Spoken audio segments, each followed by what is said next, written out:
How to add filters and effects in NanoBanana.ai. First of all, open your preferred web browser and navigate to the NanoBanana.ai website.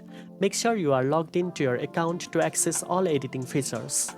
Once you are on the website, click on Start Editing to open your project workspace. You will see options like Image Edit and Text to Image.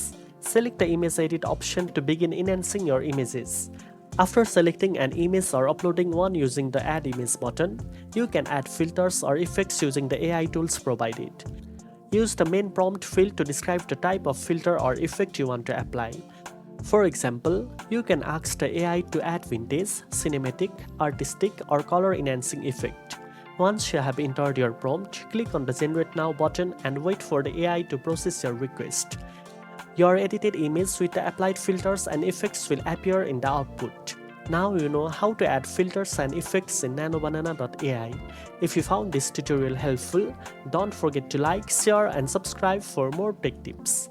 Thanks for watching and I'll see you in the next one.